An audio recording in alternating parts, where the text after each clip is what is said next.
Assalamualaikum warahmatullahi wabarakatuh. Alhamdulillahilladzi arsala Muhammadan rahmatan lil alamin walladzi anzala ilaina al-Qur'ana mu'jizatan wa hudan lil muttaqin. Wassalatu wassalamu ala asyrafil anbiya'i wal mursalin Sayyidina wa maulana wa syafi'ina Muhammadin al-mawsufi biqaulihi ta'ala wa innaka la'ala khuluqin azim wa ala alihi wa ashabihi wa man tabi'a sunnatahu wa manhajahu ila yaumiddin, amma ba'du. Hadratan muhtaramin, para habaib, para kiai, para sesepuh, wabil khusus Rais Syuriah PJNU Kabupaten Probolinggo dan seluruh jajaran pengurus PJNU Kabupaten Probolinggo, sahabat-sahabat PC GB Ansor Kabupaten Probolinggo, Mas Munir, dan seluruh jajaran PC GB Ansor dan juga Ketua PC Rijalul Ansor Cak Kosim, Tulane Cak Kosim. Apa? Gus Kosim. Cak itu nanti Surabaya, kadang Gus ini celuk Cak. Seluruh sahabat-sahabat pengurus PAC sewilayah kerja Kabupaten Probolinggo. Harus ada wilayah kerjanya, karena Kabupaten Probolinggo itu ada wilayah Keraksaan dan ada wilayah Kabupaten Probolinggo. Tidak lupa juga Satkorcap, Satkoryon yang juga hadir pada malam hari ini. Syukur alhamdulillah kita malam hari ini bisa berkumpul silaturahmi. Ini undangan Duaja Hamin 2 wes top Kabupaten Probolinggo. Saya tadi siang masih di Gresik, pengukuhan pengurus Rijalul Ansor Gresik, ziarah ke Kiai Fakih Mas Kumambang. Alhamdulillah bisa pulang sebentar terus bisa ke Probolinggo. Pulau asli Pasuruan, ini Jawa, Madura, Inggris, Arab. Mon Madura tak salpak pulau ini. Jadi gede pulau. Saya takut kalau bahasa Madura karena tidak terlalu lancar. Yang penting faham, karena faham itu aman. Amin amin makrim. Aman, kalau faham itu aman. Tapi kalau suruh ngomong tidak terlalu lancar. Jadi lebih baik pakai bahasa Indonesia, ya campur-campur sedikit-sedikit. Para sahabat-sahabat yang saya hormati, memperingati Hari Santri. Santri itu ada dua macam. Ada santri yang mampu santri, ada santri mampu. Ada yang mampu santri, ada yang santri mampu. Mampu santri itu siapapun, baik yang mondok maupun yang tidak pernah mondok, tapi mau taat patuh pada kiai, mau ngaji sama kiai dan niru akhlaknya kiai, itu mampu santri meskipun belum pernah mondok. Tapi kalau ada santri sudah pernah mondok, keluar dari mondok, akhlaknya tidak ikut akhlaknya kiai, ya juga nggak patuh sama kiai, ya nggak mau ngaji sama kiai, itu namanya santri mampu. Nah, sampean yang mana ini? Mudah-mudahan yang pertama. Amin. Yang mondok maupun yang tidak mondok tetap santri semua. Amin. Jadi santri itu karakter. Santri itu adalah karakter. Dan tradisinya orang NU adalah sami'na wa ata'na. Niku tradisi. Jadi jenengan ini semuanya, sahabat-sahabat ini dibiasakan satu komando, satu barisan. Itu kenapa? Karena di tradisi santri itu begitu. Sami'na wa ata'na. Kalau sami'na wa asaina kayak patuh-patuh di belakang lawan, itu Bani Israel. Kirim aja ke Israel yang model-model begitu. Jadi itu tradisi yang ada di dalam NU. Makanya tadi Yai Muharrar sempat mengulas muktamar.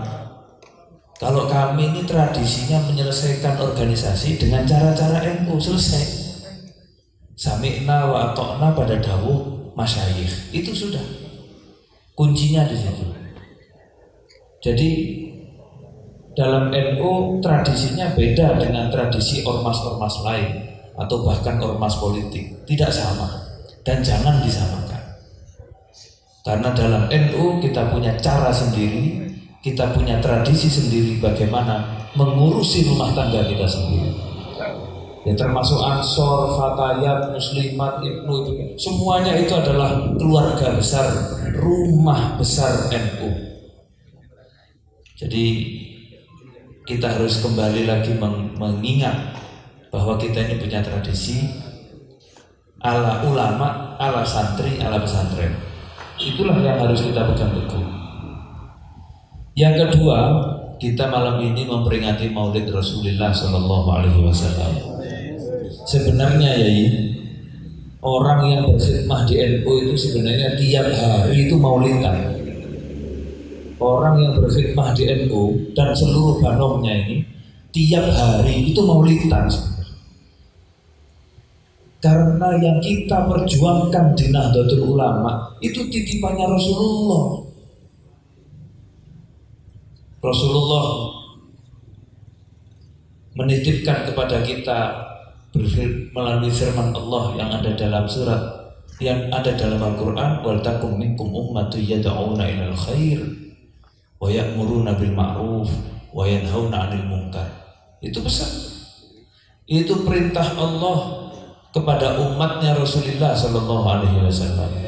Kamu itu mbok yao jadi umat yang punya 3 tugas utama. Pertama, yad'una ilal khair, mengajak kepada kebaikan. Yang kedua, wa ya'muruna bil ma'ruf, memerintahkan perkara-perkara yang ma'ruf, yang baik, yang maslahat. Wa yanhauna 'anil munkar, dan mencegah perkara-perkara yang munkar. Jadi tugas utama kita dalam berkhidmat di Nahdlatul Ulama dan seluruh banomnya itu ya 3 ini. Dan siapa yang menjalankan 3 ini, wa ulaika humul muflihun. Mereka itulah yang akan berhasil sukses dunia akhirat. Iki kipas anginnya bisa dijilidnya. Mau tadi katanya ada pawang angin. Saya mikir ini perlu kipas angin, bukan setel kipas angin. Jadi begitu para sahabat. Jadi saya memaknai khidmah di NU itu tidak macam-macam. Karena NU itu isinya sebenarnya adalah mengemban amanah dari Rasulullah Shallallahu Alaihi Wasallam. Jadi kalau kita ber-NU, sponsor. Jadi kalau kita ber-NU, sebenarnya kita itu sudah maulidan tiap hari.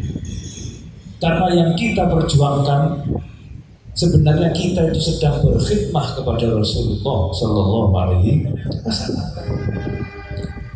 Rasulullah itu tuntunan kita dalam segala hal. Dan NU mengemas semua ajarannya Rasulullah dalam sebuah gerakan organisasi. Makanya kalau saya boleh mengatakan, NU itu bukan sekedar ormas. NU itu toriko. Nah, jenengan kenal toriko, ya. Ada Naqsyabandi, ada Syadzili, ada macam-macam. Kalau saya, NU itu toriko. Karena NU itu adalah tuntunan lengkap untuk hidup.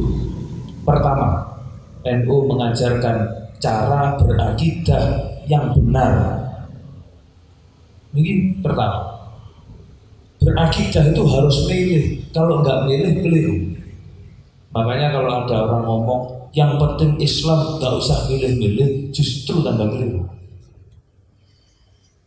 Yang penting Islam, nggak usah milih-milih, justru tambah keliru. Karena para ulama sudah menyatakan dan fakta memang sudah membuktikan ternyata cara berakidah itu macam-macam. Sampean ikut yang mana? Maka kita dituntun di dalam Nahdlatul Ulama ini loh akidahnya Rasulullah, yaitu akidah Ahlus Sunnah wal Jamaah. Kalau sudah ikut akidahnya benar, maka cara beribadahnya juga ikut benar. Kalau sudah akidahnya Ahlus Sunnah wal Jamaah, beribadahnya mengikuti salah satu dari madzhabul arba'ah, 4 mazhab. Pilih salah satu. Orang di luar sana yang tidak mau maulidan, itu kenapa? Karena cara berakidahnya sudah tidak sama dengan kita. Makanya cara beribadahnya pun berbeda. Ono sing gak gelem tahlil, ada yang tidak mau ziarah kubur, ada yang tidak mau manakipan tambah. Yasinan aja tidak mau. Kalau yasin mau, yasinan tidak mau. Ada enggak gitu? Ya? Tanya sama yang enggak mau. Kenapa yasin mau, yasinan enggak mau? Jangan tanya saya, tanya yang enggak mau. Banyak istighosah enggak mau. Tawassul betul. Kenapa kok begitu cara beribadahnya? Karena akidahnya sudah berbeda dengan akidah kita. Maka memilih akidah yang benar akan menuntun kita kepada cara beribadah yang benar. Ketiga, NU itu mengajarkan akhlakul karimah. Nah, ini loh penting. Ada orang Islam, Masya Allah, semangat membela Islamnya luar biasa, tapi nggak pakai akhlak, ya selesai. Beda dengan kita. Indonesia atau Nusantara ini bisa masuk Islam, bahkan menjadi negara dengan Muslim terbesar di dunia, itu tanpa perang. Jenengan tidak paham.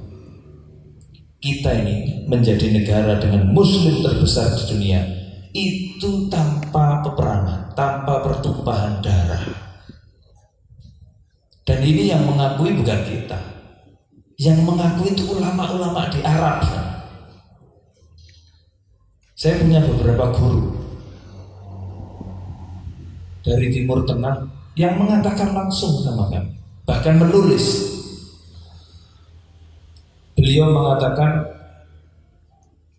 kami ini melihat Indonesia itu potret Islam yang benar ya begitu.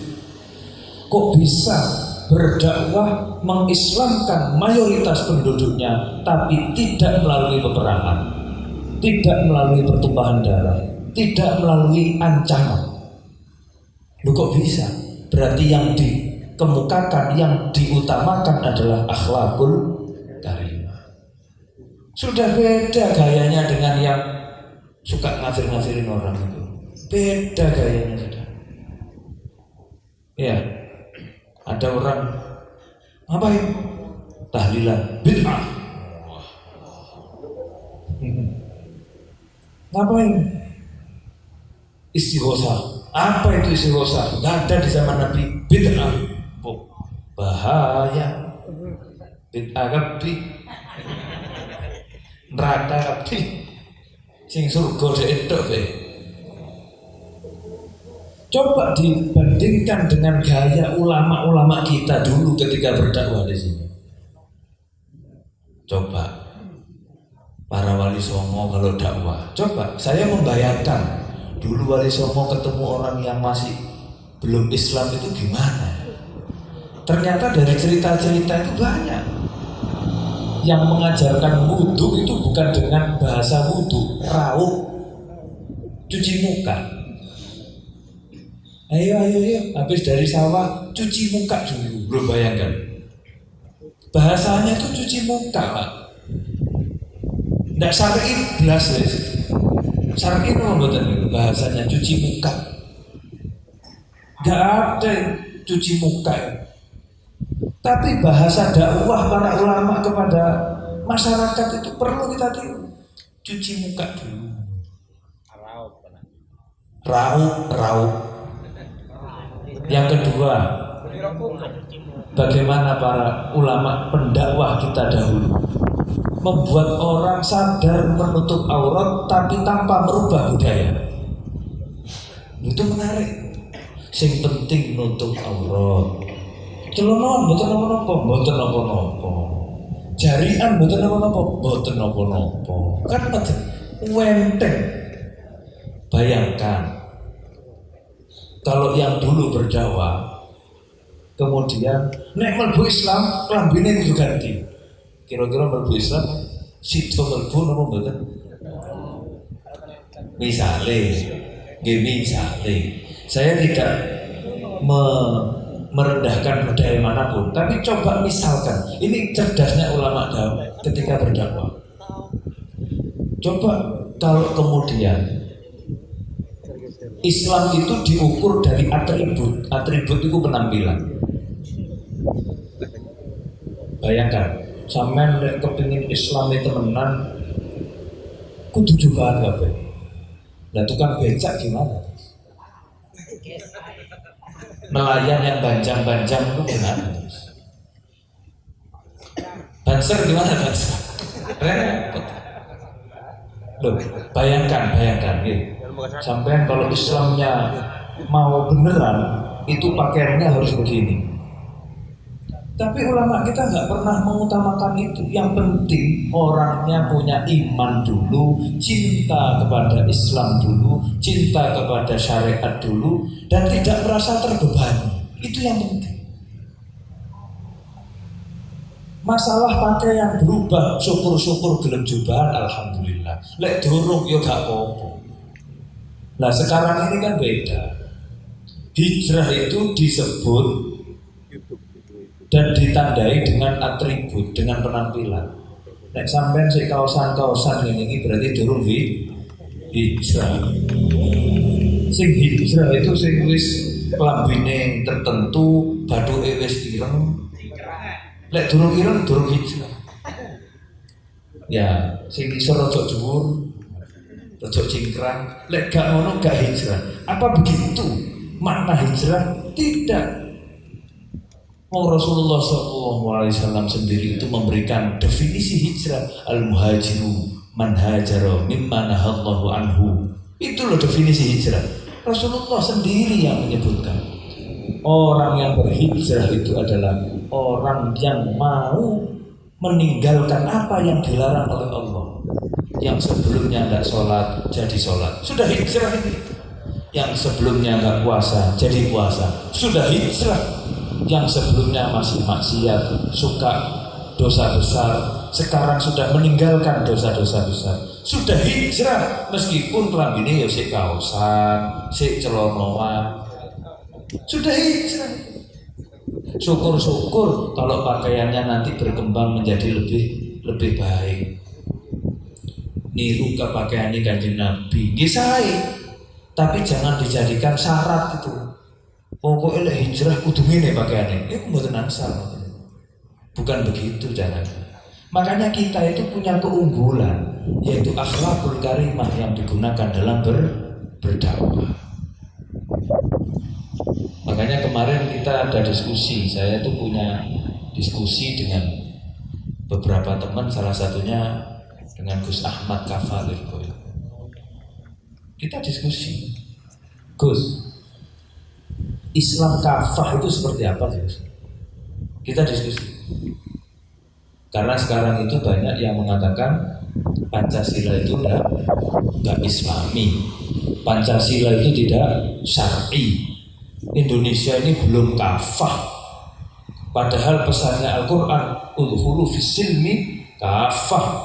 Islamnya harus kafah. Nah sekarang diskusinya adalah Indonesia ini sudah Islam kafah apa belum? Jawabannya Indonesia ini sudah Islam kafah. Karena Islam kafah itu adalah mencari yang paling maslahat untuk masyarakatnya. Itu Islam kafah. Sekarang kita hidup di Indonesia ini dengan Pancasila bisa rukun, bersatu, damai, aman, nyaman, bebas beribadah. Berarti sudah kafah belum? Kafah. Yang muslim bebas ibadah, yang agama lain juga bisa beribadah, sama-sama aman, nyaman. Mana ada gereja dilempari batu gentengnya di sini? Mana ada tempat ibadah lain diganggu? Ini luar biasa, nggak mesti ada di negara lain seperti ini.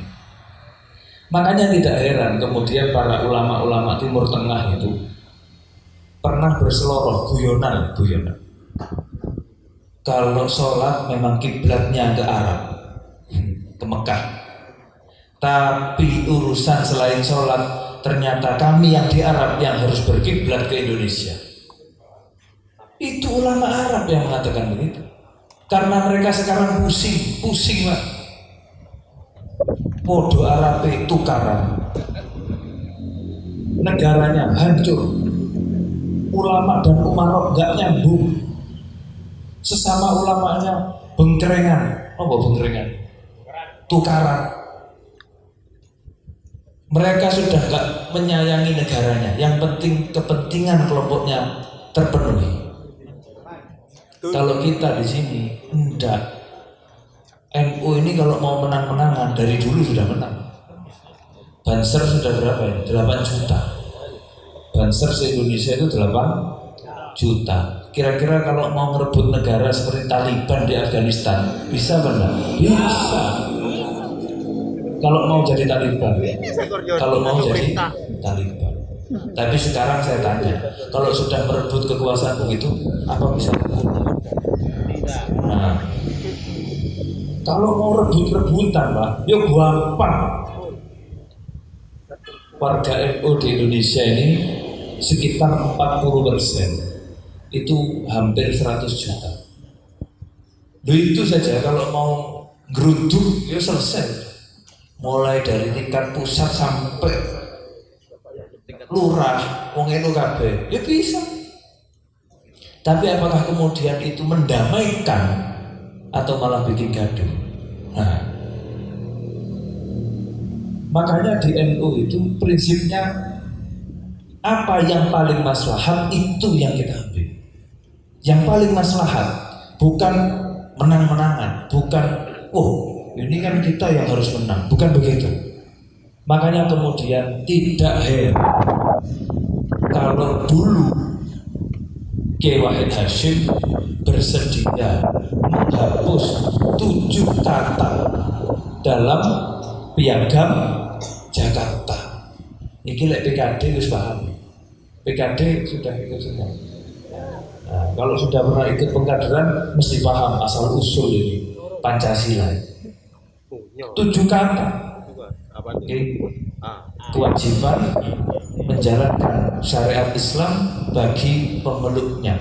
Itu dihapus oleh Kiai Wahid Hasyim sendiri. Padahal perwakilan kelompok-kelompok Islam yang lain nggak mau itu dihapus. Nah, kalau 7 kata itu ada di dalam piagam Jakarta, ini kelompok-kelompok yang agamanya non-Muslim juga nggak mau, nggak sepakat. Maka kemudian Kiai Wahid Hasyim menghapus 7 kata itu.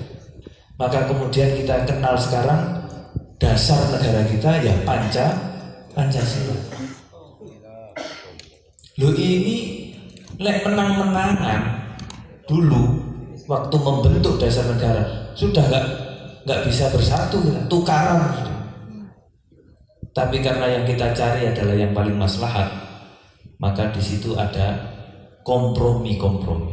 Sama dengan sekarang kita hidup di Republik ini, kita ada kompromi.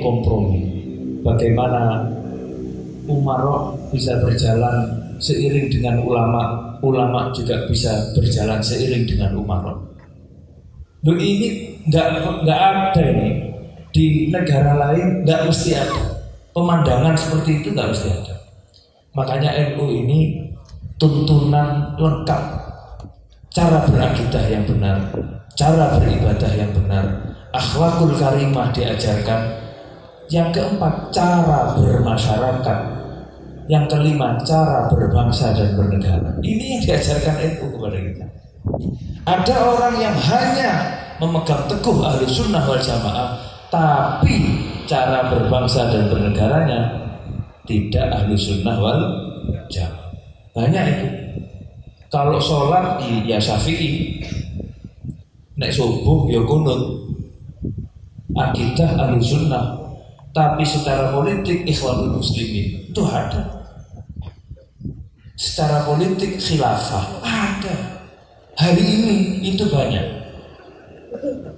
Jadi tidak salah kalau Kiai Marsudi Mustafa pernah dawuh, ya. Tidak semua yang kunut itu NU. Itu sekarang. Tidak semua yang kunut itu NU. Bisa jadi kalau ibadah sama. Tapi ketika bicara kebangsaan sudah beda dengan kita. Beda dengan kita. Makanya sahabat-sahabat saya ajak, monggo kita itu ber-NU, jangan menganggap NU ini sebagai ormas biasa, jangan. Bukan sekedar ormas yang terdaftar di Kesbangpol, bukan. Iya.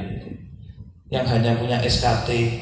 Oh enggak sama. Enggak level itu kalau sama NU. NU itu thoriqoh, sahabat. Bukan sekedar ormas. Bukan sekedar terdaftar di Kesbangpol. Bukan sekedar punya SKT, bukan. Sampai jangan mengerdilkan NU.